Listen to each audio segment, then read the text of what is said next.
김성환의 시사야.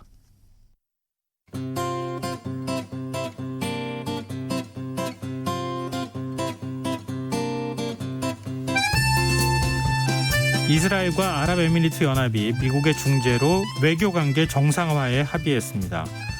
아랍권 이슬람 국가들은 그동안 팔레스타인 문제로 이스라엘과 껄끄러운 관계를 이어왔는데요.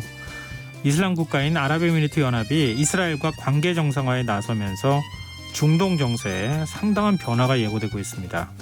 이 문제 어떻게 봐야 하는지 세계의 이면 외신캐스터 전주현 씨와 이야기 나눠보겠습니다. 안녕하세요. 네, 안녕하세요. 뵙고 마스크를 하고 있지만 네. 같이 얼굴 보면서 방송하니까 참 좋긴 한데요. 그렇죠. 네. 아무래도. 지금 사실은 외교 정상화에 합의했다는 소식, 네. 이게 지금 우리나라 국내 뉴스가 너무 많아서 좀 조금 가려진 그렇죠. 측면이 있는데 상당히 중요한 의미가 있어요. 중동 정세 지각 변동이다 뭐 이런 네. 얘기가 나오잖아요. 13일에 트럼프 미국 대통령이 백악관에서 갑자기 예정이 없던 기자회견을 열었습니다. 그래서 이스라엘 아랍에미리트 연합과 에이브러햄 협정을 체결했다. 엄청난 돌파구이자 역사적인 평화협정이다 이렇게 얘기를 했는데요. 에이브러햄이 기독교, 유대교, 이슬람교의 공통조상인, 그러니까 우리는 흔하게 이렇게 부르죠. 아브라함의 아브라함. 네. 영어식 표현입니다. 그래서 트럼프 대통령이 앞으로 3주 안에 양국 지도자를 백악관으로 초대해서 합의서에 공식 서명하기를 기대한다 이렇게 밝혔습니다. 의미가 이제 이스라엘에 좀 깊은 게 1948년에 건국을 했잖아요. 그래서 네. 이집트, 요르단과 이제 수교를 하긴 했는데 걸프만에 있는 이슬람 국가와 수교를 한 건 이번이 처음입니다. 그리고 이제 아랍에미리트 연합도 71년에 건국한 이후에 최초로 이스라엘과 협력을 했는데요. 앞으로 투자, 관광, 안보, 기술, 에너지 뭐 이렇게 여러 분야에서 협력을 하고요. 직항편을 마련한다고 합니다. 그리고 대사관도 곧 개설할 예정이고요. 지금 이스라엘이 78년에 이집트랑 캠프 데이비드 협정을 맺고 이듬해 평화협정을 맺고 이집트랑 국교를 정상화했는데 그때가 이스라엘과 수교한 나라가 이집트가 처음이었고 요르단이 94년에 아랍연맹국으로서는 두 번째로 이스라엘과 외교관계를 맺었는데요. 사실상 정치적인 그런 외교관계를 수립한 거나 마찬가지였거든요. 그래서 이번 그 아랍에미리트 연합과의 수교가 정말 전방위적으로 협력을 강화하는 것이기 때문에 굉장히 의미가 크다 이런 얘기가 나오고 있습니다. 이게 아랍 쪽 시각으로 보면은 아랍에미리트 연합이 친미 국가가 됐다는 거잖아요. 네, 그렇습니다. 그러면은 반미 국가인 이란 같은 데가 굉장히 불편해할 것 같아요. 그렇죠. 아무래도 지금 이란은 굉장히 반발을 하고 있는데요. 배신자다, 등에 칼을 꽂았다, 이슬람의 역적이다, 뭐 이런 얘기를 써가면서 굉장히 강하게 반발을 하고 있습니다. 근데 이슬람 견제라고 하는 목표, 이게 이번 문제, 이번 합의의 가장 핵심이라고 볼 수 있는 거예요? 아니면 다른 이유가 또 있는 거예요? 그러니까 이란 견제가 이제 가장 이제 이 양국 간의 공통적인 목표로 자리를 했기 때문에 이스라엘과 아랍에미리트 연합이 수교에 합의를 하게 된 건데요. 이스라엘은 이란이 굉장히 자기들을 적대시하기 때문에 이란이 군사 대국화가 되면 굉장히 민감합니다. 여기에 이제 굉장히 극도의 반응을 보이고 있는데 그리고 이슬람 순위파 국가죠. 아랍에미리트 연합은 시아파의 맹주인 이란을 견제하는 게 절실했어요. 특히 이란이 원유 수송로죠. 호르무즈 해협을 봉쇄한다 뭐 이런 얘기를 많이 했었는데 지금 아랍에미리트 연합은 중동의 허브로 불리는 아부다비, 두바이를 다 가지고 있는 나라입니다. 그래서 호르무즈 해협이 막히면 교역에 심각한 타격을 입게 되거든요. 그래서 그 이란의 이런 주장에 대해서 굉장히 불안감이 좀 컸다 이런 얘기가 나오고 있습니다. 그래서 이번 협정으로 양국가가 이란 견제라는 소개의 목적은 상당 부분 달성했다 이런 분석이 나오고 있습니다. 물론 이스라엘도 거기에 뭐 당연히 이제 합의를 했다고 볼 수 있는데요. 네네, 그렇습니다. 이스라엘이 또 다른 목적이 혹시 있었을까요? 네타냐후 총리의 개인적인 목적이 이번에 달성이 됐어요. 왜냐하면 코로나19 거기도 만만치 않거든요. 근데 이제 지금 사태를 대처를 잘못하고 있다 이런 비판이 당연히 나오고 있고 부패 스캔들로 계속 조사를 뭐 받고 있었습니다. 있었죠. 그래서 어렵게 정권을 지금 유지하고 있는데 이스라엘 네타냐후 총리에게는 이번 합의가 굉장히 큰 도움이 될 수밖에 없어요. 그래서 외교 전문지 포린 폴리시가 이번 합의의 승자는 이스라엘인데 그중에서도 네타냐후가 가장 큰 승리를 얻었다 이렇게 분석을 하기도 했습니다. 그래서 아랍권과의 관계 정상화라는 건 굉장히 이 정치인으로서는 이스라엘 정치인으로서는 굉장히 큰 무기가 될 수밖에 없고요. 그래서 이스라엘이 지금 사실 중동 국가들하고 큰 전쟁만 4번이나 했잖아요. 4차 예. 중동 전쟁까지 예. 이어지면서 중동에서 살짝 고립된 그런 상황이었는데 이번 일로 이제 중동 국가의 관계 개선에 나서면서 좀 정상 국가로서의 더 큰 면모를 가질 수 있다. 뭐 이런 얘기가 지금 나오고 있고요. 그리고 수니파 아랍 국가, 특히 걸프 지역의 수니파 보수 왕정 사이랑 이제 관계 정상화를 시작하는 것으로 볼 수 있다라고 얘기가 나오는데, 왜냐하면 가장 맹주가 수니파의 맹주는 사우디아라비아잖아요. 네, 그렇죠. 근데 아랍에미리트 연합이 항상 그에 앞서서 한 발짝 먼저, 그러니까 좀 해도 될까, 약간 시험대 같은 역할을 그동안 해왔다고 합니다. 수니파 국가들 사이에. 네네. 근데 이제 아랍에미리트 연합이 먼저 물꼬를 텄잖아요. 그러면 다른 국가들도? 당장은 어렵더라도 다른 걸프 국가들에게도 영향을 미칠 수 있고, 궁극적으로는 사우디아라비아와의 관계 정상화도 가져올 수 있다. 뭐 이런 큰 이득을 지금 이스라엘은 얻게 됐습니다.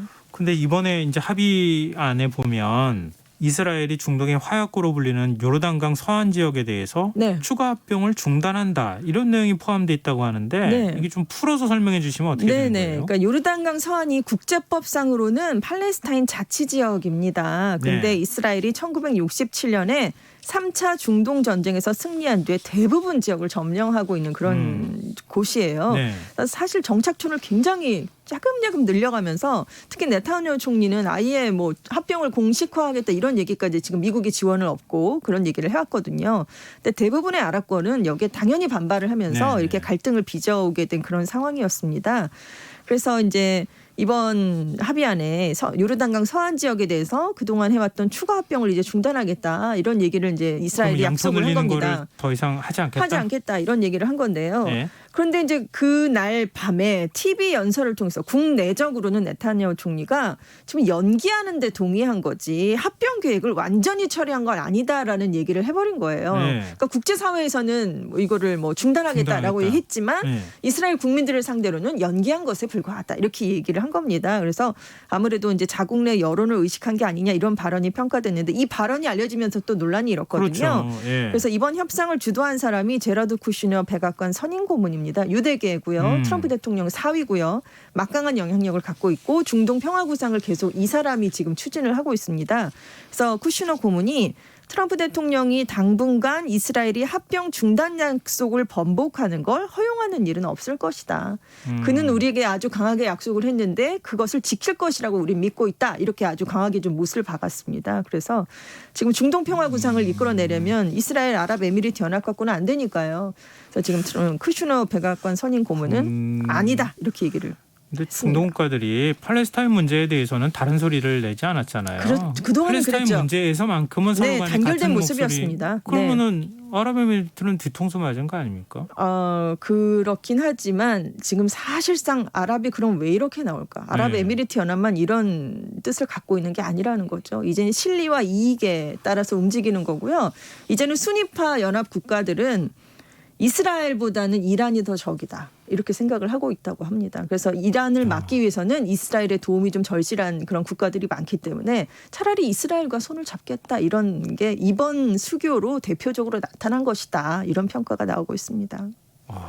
이 이슬람 민족주의가 이제 퇴보하고 있다는 뜻도 그렇습니다. 되는 거라서 네네. 굉장히 큰 의미가 있을 그렇습니다. 것 같은데, 근데 경제적인 이유도 있지 않을까요? 아랍에미리트 연합으로서는 그럴 네. 수밖에 없는데요. 지금 아랍권 투자자들이 그동안 이스라엘이 갖고 있는 경제력, 과학기술력, 정보력, 글로벌 네트워크를 굉장히 탐내왔답니다. 그래서 이걸 어떻게 하면 얻어올 수 있을까? 그래서 사실상 이렇게 비공식적으로 접촉하는 걸 굉장히 많이 늘려왔다고 그래요.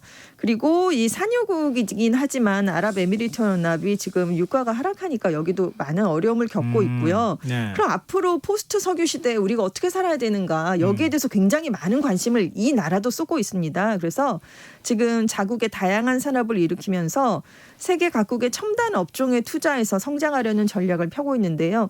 이 전략에서 굉장히 앞서가고 있는 중동의 선진국 중 하나가 이스라엘이기 때문에 전격적인 협력이 필요할 수밖에 없습니다. 왜 얼마 전에 화성 탐사선을 아랍권에서 처음으로 쏜 나라가 아랍에미리트가 쐈죠. 였었죠. 그러니까 굉장히 지금 석유 말고 다른 먹거리를 찾기 위해 이제 하고 있는데, 이런 곳에서 굉장히 앞서가는 곳이 이스라엘입니다. 네. 근데 지금 이란을 견제하기 위해서 이렇게 다른 국가들이 네. 일종의 이제 이란 입장에서 보면 변심한 것이라고도 볼 수 있을 것 그렇죠. 같은데요. 네, 이 그렇습니다. 시아하고 순위하고 이렇게 끝까지 이렇게 등을 돌려야 되는 건가? 네네. 그러니까요. 네. 이게 이슬람 종파 간의 긴장이라고 우리가 얘기를 하잖아요. 예. 그러니까 뭐 아랍에미리트나 사우디아라비아, 쿠웨이트 같은 중동의 군주 국가 대부분은 이슬람 수니파가 많습니다. 네. 근데 이란은 다수가 시아파고요. 그래서 예멘 내전에 이 시아파와 수니파 국가들이 다들 맞아요. 달려들어서 사실상 대리전을 치르는 네. 셈이었잖아요. 근데 이스라엘이 이미 자신들의 해외 정보기관 모사드라고 굉장히 유명한 예, 기관이 예. 있죠. 이 모사드가 수집한 이 이란과 예멘 반군 관련 정보를 미국을 통해서 사우디아라비아나 아랍에미리트 연합과 공유를 해왔던 것으로 알려졌습니다. 그러니까 아랍에미리트 연합으로서는 이 정보력도 정말 무시할 수 없기 때문에 이스라엘과 손을 잡아야 되는 거죠. 이란을 격퇴하기 위해서는. 그리고 이제 또 중요한 것 중에 하나가 이란에서 79년에 이슬람 혁명이 일어나면서 왕정이 폐지됐습니다. 네. 근데 지금 말씀드린 것처럼 중동 군주국가, 수니파 군주국가들이 많다라고 말씀을 드렸잖아요. 근데 이란 사람들이 87년에 메카 순례를 왔다가 혁명 수출과 군주제 타도를 상징하는 구호를 외쳤습니다. 메카에서요. 그래서 그 이후로 이란과 사우디아라비아가 한동안 단교를 했고 이란 사람들이 메카를 순례하는 게 그 이후에 금지가 됐던 적이 있어요. 굉장히 악화되는. 그래서 지금 이 수니파 군주 국가들 사이에서는 이란의 세력이 확대되면 우리 군주제도 무너질 수 있다. 그러니까 이슬람도 수니파도 문제지만 네네. 종교도 문제지만 당장 자기들의 정치적인 기반이 와해될 수 있으니까 그것도 굉장히 지금 우려를 하고 있는 것으로 나타났고요. 그리고 이제 바이든 후보 효과가 있었다 이런 얘기도 나오고 있는데요. 미국 네. 브루킹스 연구소의 텔라미 선임 연구원이 얘기를 해왔습니다. 그러니까 왜 그럼 이 시점이냐 이거죠. 그동안 그 아랍에미리트 연합과 이스라엘의 관계가 계속 나아지긴 했는데 지금 이 시점에 이 수교를 합의한 건 무슨 의미냐. 트럼프 대통령이 대선을 앞두고 발표를 할 수 있게 하면서 네. 외교 치적을 쌓도록 공적을 쌓도록 도와줬다는 거죠. 그러니까 재선에 도움이 되도록 이 시점에 발표를 했다는 건데 왜냐하면 바이든 후보가 당선되면 지금 계속 얘기하는 게 오바마 정부 때 했던 대이란 화해 정책을 다시 펴겠다라고 얘기를 했거든요. 그러니까 이란과 가까워지면 자기들의 입지가 또 줄어들 수밖에 없고 이란의 영향력이 커지면 자기들은 불리하기 때문에 그것도 이번에 지금 수교 합의에 영향을 미쳤다 이런 얘기입니다. 참 많은 일들이 벌어지고 복잡하게 여기 다 얽혀 얽혀 있네요. 있어요 지금. 네. 미국 이란간 핵합의를 오바마 대통령 때 했는데 네네. 그 트럼프 대통령이 일방적으로 그렇습니다. 파기했잖아요. 파기했잖아요. 근데 트럼프 대통령 이란과 관계 개선보다는 네. 다른 나머지 아랍 국가들하고 관계 개선을 먼저 추진한다. 그렇습니다.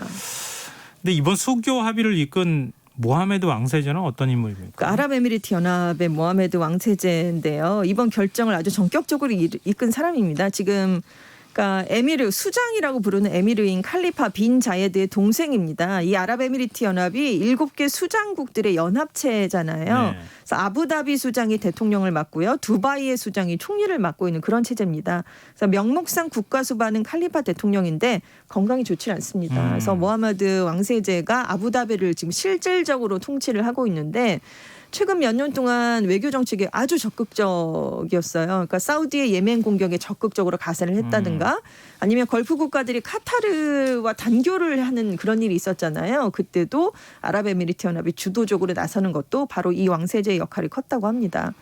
그래서 지금 미국을 가장 중요한 동맹으로 여기면서 지금 이슬람 국가 퇴치 그 상황에서 미국하고 발을 맞춰왔는데 오바마 정부가 지난번에 이란과의 핵 협상할 때 정보를 안 줬답니다. 그래서 그때 큰 배신감을 느껴서 트럼프 대통령을 더 옹호하는 쪽으로 돌아서게 됐다고 합니다.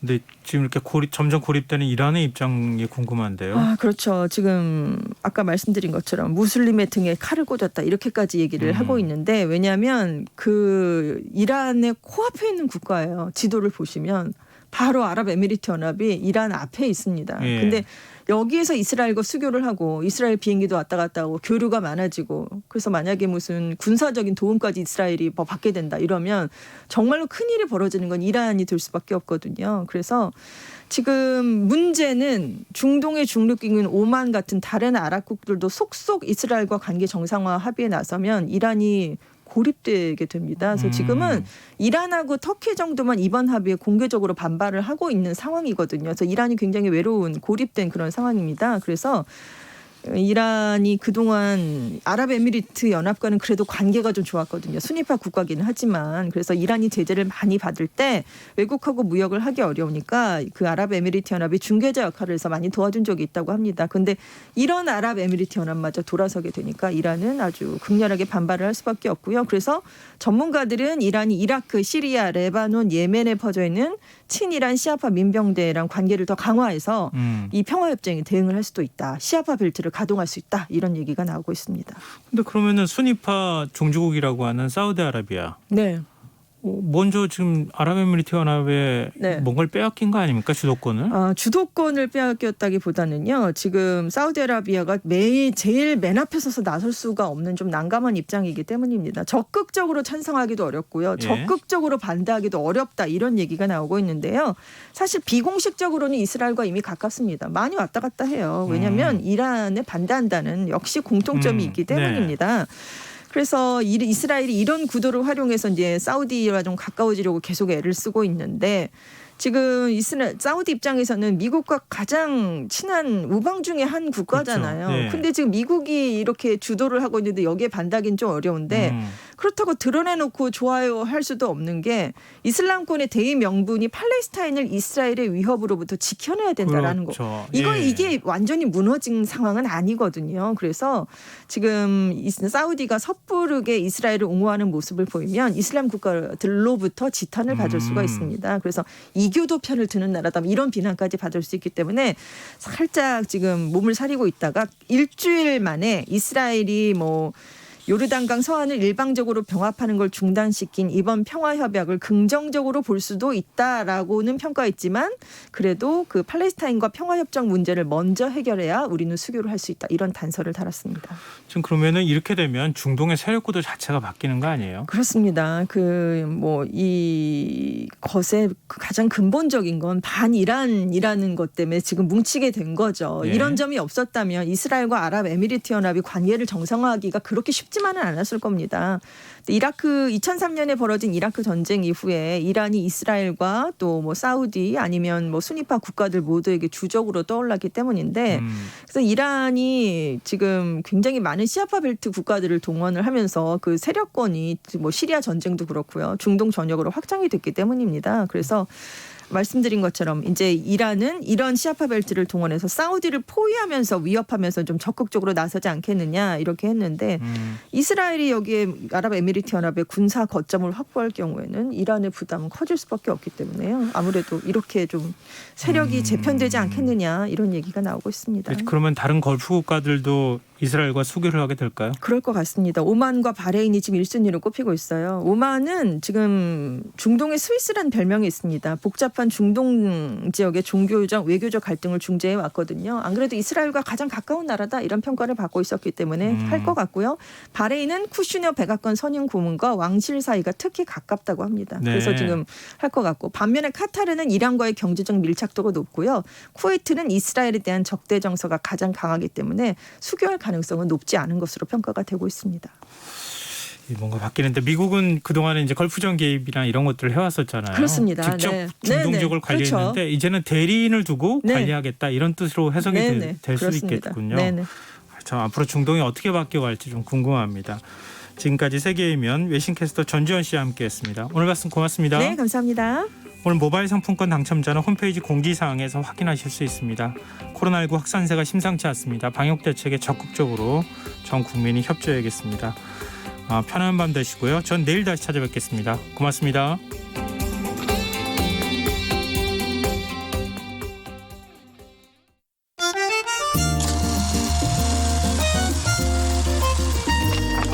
백은하의 영화관.